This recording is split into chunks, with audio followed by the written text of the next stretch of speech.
வேளச்சேரி மாதிரியான லோலைங் ஏரியாவில் இருக்கிற பகுதிகளோட பாதிப்பை வந்து வெளியே தள்ளறதுக்காக அந்த மக்கள் பக்கம் வந்து தள்ளப்படுது அப்படின்றது தான். ஸோ அப்போ சென்னையோட நில கட்டமைப்பை வச்சே நம்ம பார்க்கும்போது என்னென்னா, பிற மாவட்டங்களோட தண்ணியும் கடலுக்கு எடுத்துகிட்டு போகிற வடிகால் மாதிரி தான் சென்னையோட நில அமைப்பு அப்படின்றது இருக்குது. எப்படி இருக்கும் அப்படின்ற ஒரு இமேஜினரியே வந்து சென்னையோட பிக்சர்ல இருந்து வந்து காணாமல் போயிட்டு இருக்காங்க. இப்போ வந்து பெரும்பாக்கத்தில் நடக்கிற கட்டமைப்போ இல்லை ஈசிஆர் ஓஎம்ஆர் பக்கத்தில் நடக்கிற கட்டமைப்புகள் இதை மனசில் வச்சுக்கிட்டு தான் நடக்குதா அப்படின்ட்டு கேட்டால் இல்லை. இப்போ இந்த ஒரு 4 மாவட்டங்களையுமே சென்னை மாதிரியான நகரமாக மாற்றிட்டோன்னா இது இருக்கிற அபாயம் எல்லாத்தையும் அப்படியே மல்டிப்ளை பண்ணுற மாதிரியான ஒரு சினாரியோவாக தான் இருக்குது. ஆச்சி அதிரசமா விடுங்க, கையில தட்டி சூடான எண்ணெயில பொரிச்சா அதிரசம் ரெடி. மெரிபா பன்னீர் சோடா, ஐ ட்ரஸ்ட் மெரிபா. வணக்கம் பெனிஷா. ஸோ சென்னையில் மழைக்காலம் ஆரம்பிச்சிருச்சுனாலே ஒரு பதட்டம் எல்லாருக்குள்ளேயுமே இருக்கும். எப்போ எங்கே தண்ணி நிற்கும், வெள்ளம் வருமா அப்படிங்கிற மாதிரியான ஒரு பதட்டமான சூழலை தான் எல்லாரும் இருந்துட்டு இருப்போம். குறிப்பிட்டு சொல்ல முடியாத மாதிரி நிறைய இடங்களில் வந்து மக்கள் பாதிப்புக்குள்ளாயிட்டு இருப்பாங்க சென்னை முழுக்கவே. அதுக்கு வேரியஸ் ரீசன்ஸ் இருக்குது. கட்டமைப்பு ரீதியாக, நிர்வாக ரீதியாக நிறைய காரணங்கள் தொடர்ந்து சொல்லிட்டு இருக்காங்க. இருந்தாலும் சமூக ரீதியாக நிறைய பிரச்சனைகள் இருக்கதையும் நம்ம பார்த்துக்கிட்டு இருக்கோம். நீங்களும் தொடர்ந்து கிரவுண்டில் அதை மானிட்டர் பண்ணிட்டு இருக்கீங்கிற விஷயங்களையும் பார்த்துக்கிட்டு இருக்கோம். அந்த அடிப்படையில் சென்னையில் இந்தந்த பகுதிகள் ரொம்ப ஆபத்தான பகுதிகளாக இருக்குது மழை காலங்களில், என்னென்ன காரணங்களால அப்படின்னா எதை சொல்லுவீங்க? முக்கியமாக அதிகமாக பாதிக்கப்படுற பகுதிகள் அப்படின்ட்டு பார்க்கும்போது, இதை நம்ம பார்க்கும்போதே இப்போது சுற்றுச்சூழல் இது காலநிலை மாற்றம் அப்படின்ட்டு சொல்கிறோம்.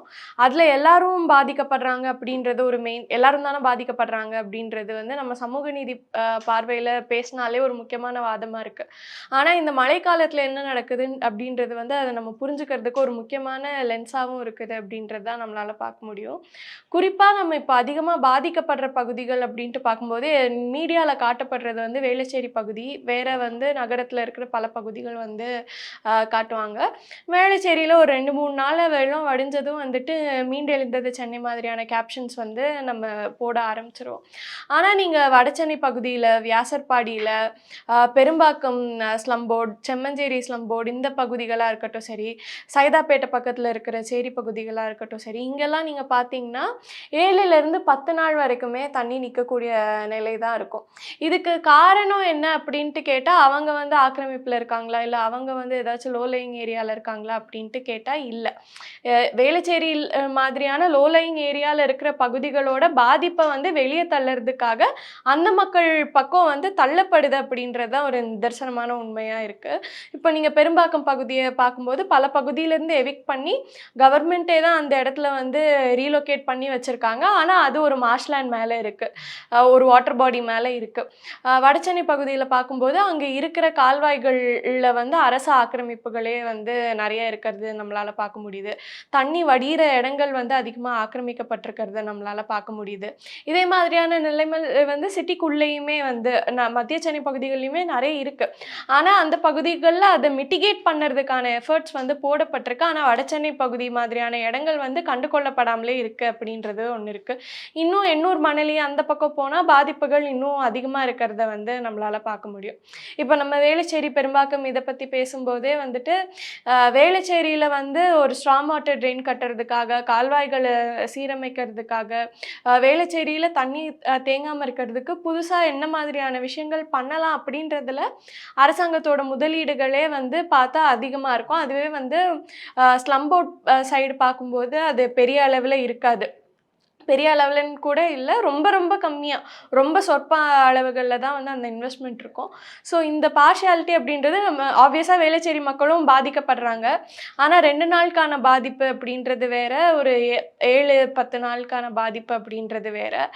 அந்த வெள்ள பாதிப்பில் ஒர்க் ஃப்ரம் ஹோம் பண்ணுறதுன்றது வேற, வீடு தண்ணியில் இருக்கும்போதும் அந்த இடுப்பளவு தண்ணியில் வெளியே போய் வேறு இடத்துக்கு வேலை பண்ணணுன்ற நிலைமை வேறு அப்படின்றது வந்து சென்னையோட ஒரு எப்படி சொல்ல, நம்ம பார்க்க முடிகிற ஒரு விஷயமா இருக்கு. Okay, okay. இப்போ வேளச்சேரி உட்பட சிட்டிக்குள்ள இருக்க பகுதிகள்ல வந்து, அந்த பகுதிகள் தாழ்வான பகுதிகளா இருந்தாலுமே வந்து ஒரு 2, 3 நாள்ல அந்த தண்ணீர வந்து வடிய வச்சுர்றாங்க. ம், ம், ம். ஆனா மற்ற வடசென்னையா இருந்தாலும் சரி, நீங்க சொன்ன அந்த கண்ணகி நகர், பெரும்பாக்கம் மாரியான பகுதிகளா இருந்தாலும் சரி, அந்த இடங்கள் வந்து தாழ்வான பகுதியா இல்லனாலுமே, அங்க ரொம்ப நாள் வந்து தண்ணி நிக்குது. 10 நாளுக்கு மேல அவதிப்படுறாங்கன்றத சொல்லிட்டு இருக்கீங்க.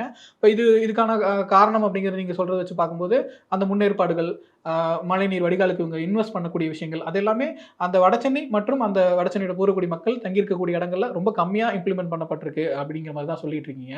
இப்ப அதுக்கான காரணம் என்னவா இருக்கு? காரணம் அப்படின்ட்டு பார்க்கும்போது, இப்போ நகர வளர்ச்சி எப்படி நடந்திருக்கு அப்படின்றத பத்தி தான் அதிகமா பேசுறதுக்கான தேவை இருக்குது அப்படின்ட்டு நினைக்கிறேன்.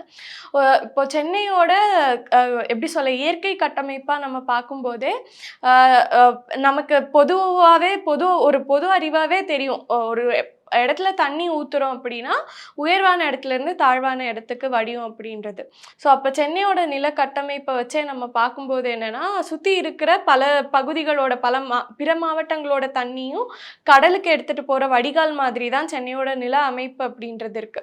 அப்போ இங்கே நகரமயமாக்கல் அப்படின்றது ஒன்று ஆரம்பிக்கிறதுக்கு முன்னாடியே ரொம்ப அதிக அளவிலான எப்படி சொல்ல நீர்நிலைகளும் கால்வாயும் ஆறுகளும் இருக்கிற ஒரு ப்ளூ கிரீன் காம்ப்ளெக்ஸ் அப்படின்ட்டு சொல்லுவாங்க. நீர்நிலைகளும் விவசாய நிலங்களும் வந்து பின்னி பிணைஞ்சு போன ஒரு காம்ப்ளெக்ஸாக தான் இருந்திருக்கு. 639வது வருஷம் பிரிட்டிஷ் வந்து மதராசப்பட்டினம் அப்படின்ற ஒரு இதை வந்து நிறுவுறாங்க. அதுலேருந்து ஜார்ஜ் ஃபோர்ட்டை சுற்றி கொஞ்சம் கொஞ்சமாக நகரம் வளருது.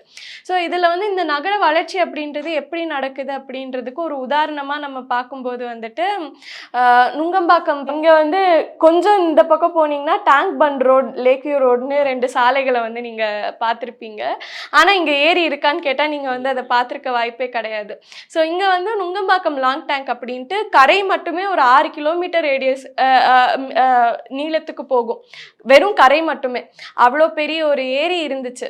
ஸோ அந்த டைமில் 1920களில் இருந்து என்ன ஆகுதுன்னா, மாம்பலம் பகுதி வந்து நகரமயமாக்கும் போது மாம்பலம் ஹவுசிங் ஸ்கீம் அப்படின்றத வந்து அந்த வீட்டு வசதி தேவைகளுக்காக வந்து ஒன்று கொண்டு வராங்க. அது எங்கே பண்ணுறது அப்படின்ட்டு பார்க்கும்போது இந்த நுங்கம்பாக்கம் லாங் டேங்கோட பாதியை வந்து மூடி அது மேலே இந்த நுங்கம்பாக்கம் ஹவுசிங் ஸ்கீம் அப்படின்ற ஒரு திட்டம் கொண்டு வரப்படுது.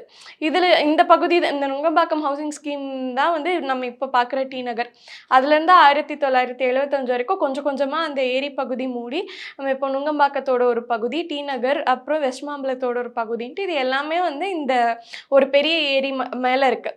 இது வந்து இந்த ஒரு ஏரி மட்டும் இல்லை, இந்த மாதிரி தொலைஞ்சு போன காணாமல் போன ஏரின்றது சென்னையோட நகர வளர்ச்சியோட பாதையில் எல்லா பகுதிகளையும் வந்து நடந்துக்கிட்டே இருக்கும். நான் முதல்ல சொன்னேன் இது எவ்வளோ முக்கியமான வடிகால் பகுதியாக இருக்குது அப்படின்றது. ஆனால் நீங்கள் சென்னையோட அவுட்ஸ்கர்ட்ஸில் தான் பெருமளவு உங்களால் ஏரிகளை பார்க்க முடியும். உள்ளே வந்து சேட்பேட் ஏரி இருக்குது, இந்த பக்கம் வந்து வேளச்சேரி இருக்குது. மிச்சம் ஃபுல்லாகவே வந்து நமக்கு முக்கியமாக தண்ணி சப்ளை பண்ணுறதுக்காக வர்றது எல்லாமே சபர்பன் ஏரியாஸில் தான் இருக்குது. ஏன் சென்னைக்குள்ள நீர்நிலைகள் இல்லைன்னா இது ஒரு முக்கியமான காரணமாக இருக்குது. டி நகர் அப்படின்ற பகுதி ஏரி மேலே கட்டப்பட்டதுனாலே ஒரு வல்னரபிளான இடமா இருக்குது. அதனால தான் எல்லா முதலீடுகளுமே வந்து முதல்ல வந்து ஃப்ளட் மிட்டிகேஷனுக்கான எல்லா முதலீடுகளுமே அங்கே போகுது. ஸோ இது ஒரு பக்கம் இருக்குது. ஆனால் இந்த நகர வளர்ச்சியோட பாதை அப்படின்றது ஒரு டிஸ்கிரிமினேட்டரியாக இருக்கிறதையுமே வந்து நம்மளால் பார்க்க முடியும். ஸோ ஒரு எப்படி சொல்ல, நம்ம சிட்டி அர்பன் பிளானிங் கான்செப்ட்ஸாகவே பார்க்கும்போது சென்ட்ரலைஸ் டெவலப்மெண்ட் அந்த மாதிரிலாம் சொல்லுவாங்க. ஸோ எல்லாமே டெசிக்னேட்டட் பகுதியாக இருக்கும். அப்பர் மிடில் கிளாஸ்க்கு ஒரு பகுதி, மிடில் கிளாஸ்க்கு ஒரு பகுதி, ஒர்க்கிங் கிளாஸ்க்கு ஒரு பகுதி அப்படின்ட்டு பிரித்து அவங்களுக்கான வசதிகளை கொடுக்குற இடமா இருக்கும். அப்படி பார்க்கும்போது என்னென்னா ஒர்க்கிங் கிளாஸ்க்கான பகுதிகளில் வந்து வசதி இருக்காது அப்படின்றது ப்ராக்டிக்கலாக நடக்கிற ஒரு விஷயமா இருக்கும். இப்போ சென்னை வளர்கிற விதத்தில் இப்படி கொஞ்சம் கொஞ்சமாக அந்த சப்பர்பன்ஸ் வந்து எக்ஸ்பேண்ட் ஆகி போக போக என்ன ஆகுதுன்னா, சென்னைக்கு வரக்கூடிய மார்ஜினலைஸ் மக்கள் வந்து நகரத்துக்கு வெளியே தள்ளப்படுற ஒரு சூழல் அப்படின்றது வந்து இருந்துக்கிட்டு இருக்கு. இப்போது நார்த் சென்னையில் நம்ம பார்க்கக்கூடிய பகுதிகள் தான் 1700களிலிருந்தே சென்னையோட இருக்குது. ஆனால் இன்றைக்கி சென்னை எங்கன்னு கேட்டால் சென்னை வந்து பாரிஸ் கார்னரோட முடிஞ்சு போயிடும். அதுக்கு அந்த பக்கம் தான் ஆனால் உண்மையான சென்னையே இருக்குது. அதுக்கு இங்கே இருக்கிற வந்து எப்படி சொல்ல மார்ஜினலைஸ் பீப்புள் வந்து எங்கே இருக்காங்க இருக்காங்கன்னு பார்த்தா திரும்ப வந்து எவிக்ட் ஆகி பல அதில் பெருவாரியான மக்கள் வந்து அவுட்ஸ்கர்ட்ஸில் பெரும்பாக்கம் செம்மஞ்சேரி பகுதிகளில் இருக்காங்க. திரும்ப அவங்கள வந்து ஒரு மார்ஷ்லேண்ட் மேலே கொண்டு வந்து சதுப்பு நிலத்தில் வந்து உட்கார வச்சுருக்காங்க. இது வந்து பெரும்பாக்கம் மாதிரியான பகுதி வந்து பெருநகரம் ஆகும்போது அவங்களுக்கு நிரந்தரமான இடமா இருக்குமானா திரும்ப அங்கே இப்போவே வந்து ஒரு கேள்விக்குறி நிலவர மாதிரி இருக்கு. ஸோ இது வந்து ஒரு நகர கட்டமைப்பாகவே நம்ம சென்னை யாருக்கான நகரமாக மாறிட்டு இருக்கு அப்படின்ற ஒரு கேள்வி எழுப்புறதா இருக்கு. ஸோ இதில் என்ன மாதிரியான இக்னரன்ஸ் இருக்குது, என்ன பார்ஷியாலிட்டி இருக்குதுன்ட்டு இதுலேயே நம்மளால் பார்க்க முடியுது. அதே தான் எந்த ஒரு அபாயம் ஒரு பேரிடர் காலத்திலையோ இல்லை எந்த ஒரு விஷயம்னாலும் இதுதான் அதே லேயர்ஸாக ரிஃப்ளெக்ட் ஆகுது. இப்போது காலநிலை மாற்றத்தினால மக்கள் பாதிக்கப்படுறாங்கன்னு சொல்கிறோம். யார் அதிகமாக பாதிக்கப்படுவா அப்படின்னா வந்து அதுக்குன்னு ஒரு தனி வல்னரபிள் குரூப்பை வந்து கிரியேட் பண்ணுறதில்ல. ஏற்கனவே நம்ம எப்படி சொல்ல சமூக படிநிலைகளில் வந்து யாருக்கு அதிக வசதிகள் கொடுத்து வச்சுருக்கோமோ, என்ன படிநிலைகளில் வச்சுருக்கோமோ அதில் வந்து கீழே ஒடுக்கப்பட்டிருக்கிற மக்களை அதிகமாக பாதிக்கிற வகையில் தான் வந்து காலநிலை மாற்றமே பண்ணும். அது ப்ராக்டிக்கலாக எப்படி நடக்குது அப்படின்றதுக்கு இப்போ நார்ச்சனை இக்னோர் ஆகியிருக்கிறது ஒரு காரணம். மிச்ச சேரி பகுதி மக்களை வந்து சதுப்பு நிலத்தில் உட்கார வச்சிருக்கிறது ஒரு காரணம். எந்த விதமான ஃப்ளட் மிட்டிகேஷன் கான இன்வெஸ்ட்மெண்ட்ஸுமே வந்து மார்ஜினலைஸ் பீப்புள் இருக்கிற இடங்களுக்கு போகிறதில்லைன்றது இன்னொரு காரணம். இந்த மாதிரி பல காரணங்கள் இருக்குது. ஆனால் இது வந்து ஒரு லார்ஜர் லென்ஸாகவே நடக்கிறது வந்து நம்மளால் அப்சர்வ் பண்ண முடியும். ஓகே, இப்போ நீங்கள் டிஸ்கிரிமினேஷன்ஸ் அப்படின்லாம் சொல்லிட்டு இருந்தீங்க. அப்படி பார்க்கும்போது இப்போ வெள்ளம்னா எல்லாருக்குமே பிரச்சனை தான், எல்லாருக்குமே பாதிப்பு தான். ஆனால் நீங்கள் சொன்ன மாதிரி இப்போ வேளச்சேரியில் வந்து இந்த பாலத்தில் கார் நிற்கிறதையும் வீட்டில் ஒர்க் ஃப்ரம் ஹோம் பண்ணிட்டு இருக்கிற மாதிரி விஷயங்களையும் பார்த்துட்டு இருக்கோம். பட் இங்கே நார்த் மெட்ராஸில் ஆக்சுவலாக என்ன மாதிரி பிரச்சனைகள் வந்துட்டு இருக்கு, அவங்க வீட்டுக்குள்ளே தண்ணி வருதுன்ற விஷயங்களை பார்த்துட்டு இருக்கோம்ல, அவங்களோட அந்த அன்றாட வாழ்க்கை அந்த 10 நாளில் எவ்வளோ தூரம் வந்து மோசமாகுதுன்னு நினைக்கிறீங்க? ஓகே, ஸோ இப்போது நான் முதல்ல சொன்ன மாதிரியே தான் இங்கே வந்து ஒர்க் ஃப்ரம் ஹோம் பண்ணிகிட்ருப்பாங்க. ஆனால் இங்கே ஒர்க் ஃப்ரம் ஹோம் பண்ணுறவங்களுக்கு வந்து செக்யூரிட்டி வேலை பண்ணுறதுக்காக சரி, வீட்டு வேலை பண்ணுறதுக்காகவும் சரி, அவங்களோட வீட்டை வந்து தண்ணிக்குள்ளே விட்டுட்டு அந்த சூழ்நிலையிலையும் இங்கே வேலை பண்ணுற நிலமை தான் வந்து அவங்களோட ரியாலிட்டியாக வந்து ஃப்ளட் டைமில் இருக்கிறத வந்து நம்மளால் பார்க்க முடியுன்றது ஒன்று இருக்குது. இன்னொன்று வடசென்னை பகுதி எப்படி இருக்கும் அப்படின்ற ஒரு இமேஜினரியே வந்து சென்னையோட பிக்சர்ல இருந்து வந்து காணாம போயிட்டு இருக்கிறது வந்து பார்க்க முடியுது. அது இப்போ எப்படி மாறிட்டு இருக்குதுன்றது அதிகமாக தொழிற்சாலைகள்னால பாதிக்கப்படக்கூடிய ஒரு சூழல் இருக்கு. ஸோ நம்ம எண்ணூர் பகுதியில் வந்து ஒரு 2 வருஷம் மிஷாங் சைக்ளோன் அப்போ வந்து நிறைய விஷயம் பார்த்துருப்போம். கேஸ் லீக் தொடர்ச்சியாக நடந்துச்சு. இப்போது ஃப்ளட் அப்போ வந்து சிபிசிஎல்ல இருக்கிற ஆயில் லீக் நடந்ததுனால பெரிய டிசாஸ்டர் நடந்துச்சு அப்படின்றத வந்து பார்த்தோம்.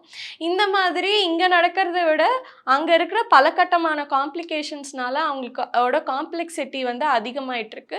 இன்னொன்று பெருசாக இப்போது எப்படி சொல்ல, நமக்கு தேவையான எல்லாமே வந்து வடசென்னை பகுதியிலேருந்து தான் பெரும்பாலும் வருது. பெட்ரோலியம் இண்டஸ்ட்ரீஸ் அங்கே தான் இருக்குது, அனல் மின் நிலையம் அங்கே தான் இருக்குது, இம்போர்ட் எக்ஸ்போர்ட் நடக்கணும்னா போர்ட்ஸ் அங்கே தான் இருக்குது, எல்லாமே அங்கே தான் இருக்குது. இதை தாண்டி வந்து பெரிய அளவில் நமக்கு தேவையான மேனுவல் லேபர் உழைப்பும் வந்து வடசென்னை பகுதியிலேருந்து தான் வருது. அப்படின்றப்போ இது எல்லாமே நமக்கு ஃப்ளட் அப்போ வந்து பஞ்சம் இல்லாமல் வருது. ஆனால் நம்ம கொடுக்கறதுக்கான அந்த ஒரு எக்ஸ்ப்ளாய்டேஷனை பேர் பண்ணுற மக்களாக வந்து நார்த் சென்னை பீப்புள் வந்து இருக்காங்க.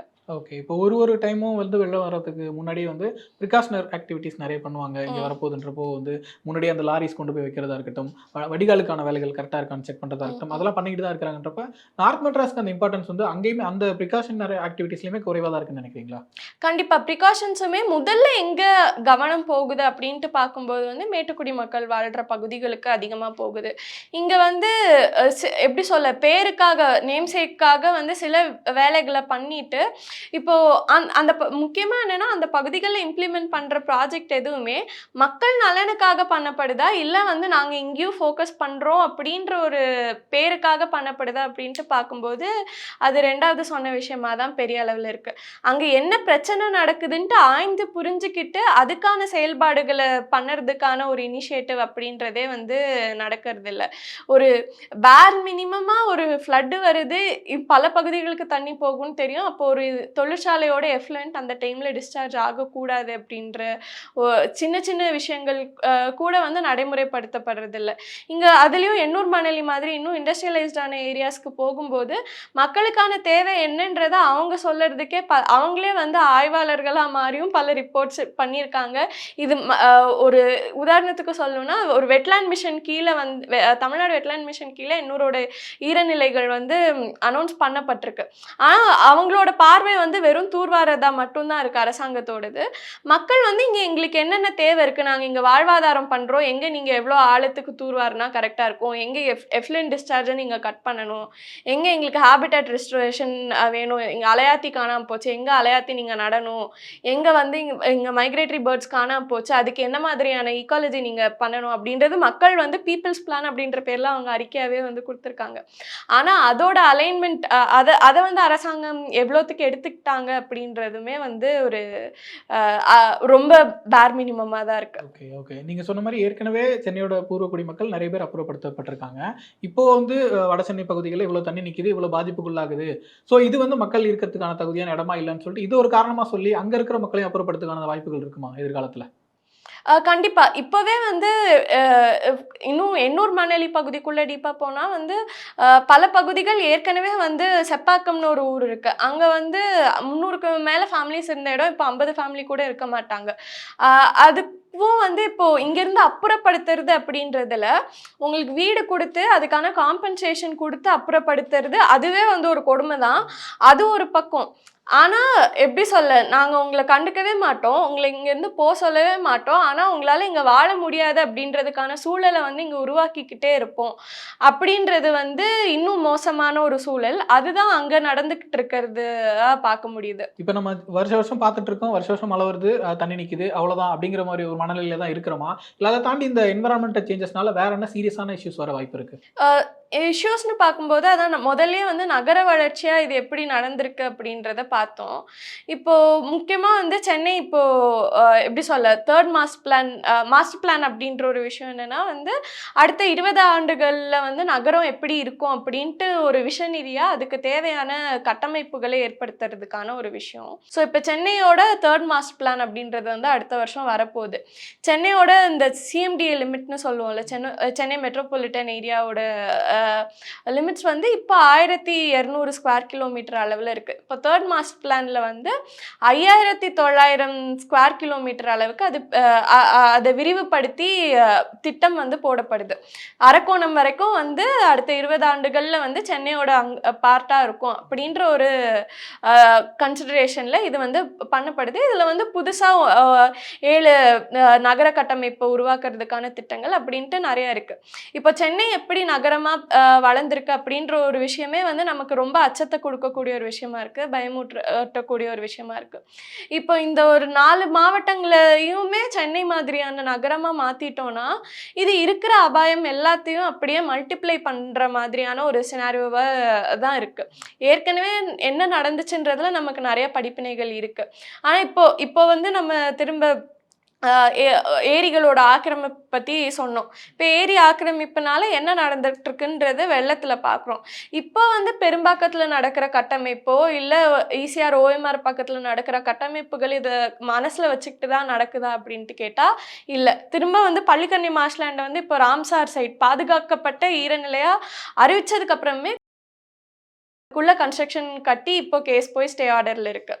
ஸோ அந்த மாதிரி இதில் நம்ம என்ன லேர்ன் பண்ணிக்கிட்டோம் அப்படின்றத வந்து அடுத்தது தொடராமல் இருக்கிறதுக்கான சட்டங்களும் அரசு திட்டங்களும் அதுக்கான பிளேஸில் வந்தால் தான் வந்து கொஞ்சமாச்சு மாற்றங்கள் இருக்கும் அப்படின்றது. இப்போ நீங்கள் லாங் டேர்மில் இந்த மாதிரி விஷயங்கள் சொல்கிறீங்க, பட் இப்போ இந்த 2-3 மாதத்துக்கு மக்கள் அதிக தூரம் பாதிப்புக்குள்ளாகாமல் இருக்கிறதுக்கு என்ன மாதிரி விஷயங்கள் கவர்மெண்ட் பண்ணணும்? முக்கியமாக வந்துட்டு இந்த எப்படி சொல்ல, ஹைட்ராலஜிக்கலாக இப்போ ஸ்ட்ராங் வாட்டர் ட்ரெயின் போட்டிருக்கிறதா இருக்கட்டும் சரி, கால்வாய் அப்படின்றது வந்து கால்வாய்கள் இல்லாத பகுதிகளில் பண்ணிகிட்ருக்காங்க, கால்வாய்களை தூர்வாருது. இந்த விஷயங்கள் வந்து சில பகுதிகளில் நடந்துக்கிட்டு இருக்கு. அதை எல்லா பகுதிகளுக்கும் வந்து முறையாக நடத்துறது அப்படின்றது ஒரு விஷயம். இன்னொன்று, பெரும்பாக்கம் மாதிரியான பகுதிகளில் இந்த மாதிரியான இன்ஃப்ராஸ்ட்ரக்சர்ஸ் எதுவுமே இல்லை. அங்கே வந்து எப்படி சொல்ல, ஒரு மழை வருது அப்படின்னா அங்கே வெள்ளம் வர்றது இப்போ இருக்கிற சூழலில் தவிர்க்கவே முடியாது அப்படின்ட்டு இருக்கும்போது ரீஹாபிலிட்டேஷன் ஃபெசிலிட்டிஸும் அந்த ரீஹாபிலிட்டேஷன் சென்டரில் இருக்கிற டைம்க்கான முறையான காம்பன்சேஷனும் வந்து மக்களுக்கு வழங்குறது அப்படின்றது வந்து முக்கியமான ஒரு விஷயமா இருக்கும். நிச்சயமா பொறுத்து வந்து பார்ப்போம். நிறைய கருத்துக்கள் பகிர்ந்தீங்க, உங்க நேரத்துக்கு நன்றி. நன்றி. ஆச்சி அதிரசமா விடுங்க, கையில தட்டி சூடான எண்ணெயில பொரிச்சா அதிரசம் ரெடி. மெரிபா பன்னீர் சோடா. I trust மெரிபா.